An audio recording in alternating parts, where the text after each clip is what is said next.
An episode of Tom and Jerry was produced by filmmaker Gene Deitch under the name Tom's Basement.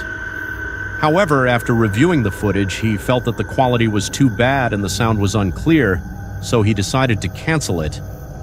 The content of this episode is an extremely horrifying story, describing the scene where Tom the cat is sleeping near the basement when his owner accidentally steps on Tom's tail while passing by.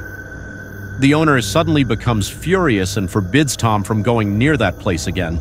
From afar, Jerry smiled, but it was a ghostly, very scary smile. Jerry continuously lured Tom to the basement, and of course the poor cat then had to suffer cruel beatings from his owner. When his body was covered in blood, one leg was broken and the floor was stained with blood. Tom begged Jerry to spare his life. However, Jerry just laughed and coldly pushed Tom towards the basement again. This time, the landlady caught him and took out a gun.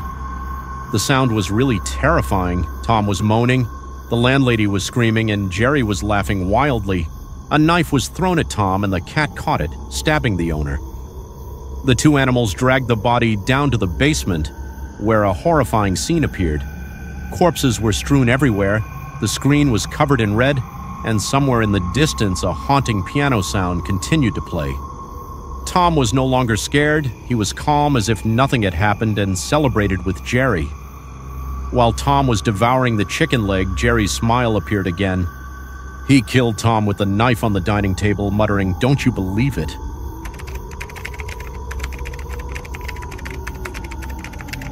Like Tom and Jerry, Mickey's story is equally mysterious and spooky, with a secret involving a Forever Band episode, a haunted episode.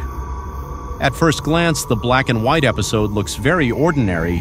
It is simply a scene of Mickey Mouse walking through the streets, except that contrary to his usual cheerful and cute appearance, his face is sad, and he is looking down, his hands clasped behind his back. The footage looped before fading out. The soundtrack was a bit strange. When reviewing it for finalization, the animators felt the footage was flawed but wanted to keep a copy. Unexpectedly, when they reviewed the video, they discovered that the video had been extended by 7 minutes and 4 seconds. The video went black until the 6th minute, and the scene of Mickey walking continued. From then on, the sad face was no longer there, replaced by a terrifying grin. The haunting piano music was replaced by a faint, distant wailing sound. The image in the film began to change, everything became chaotic. And the screaming only ended when Mickey suddenly had his face slashed with a knife at the 8-minute mark.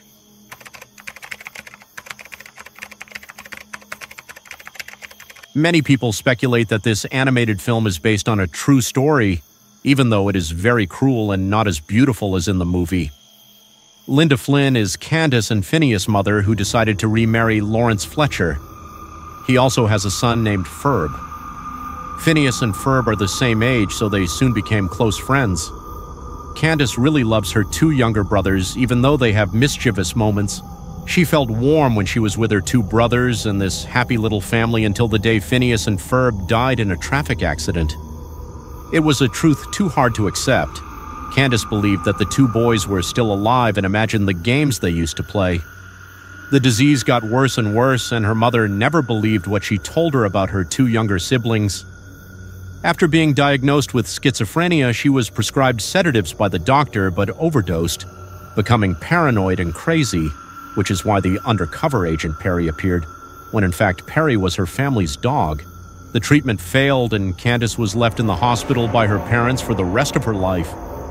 Alone and sick, Candace wrote about her 2 younger siblings, their adventures, and their sweet love story in her diary. That is why the summer in the movie always lasts, never ends. Although the above stories are all legends passed down by word of mouth in society. However, when thinking back, these films still cause an indescribable obsession for viewers and make us curious about their true origins.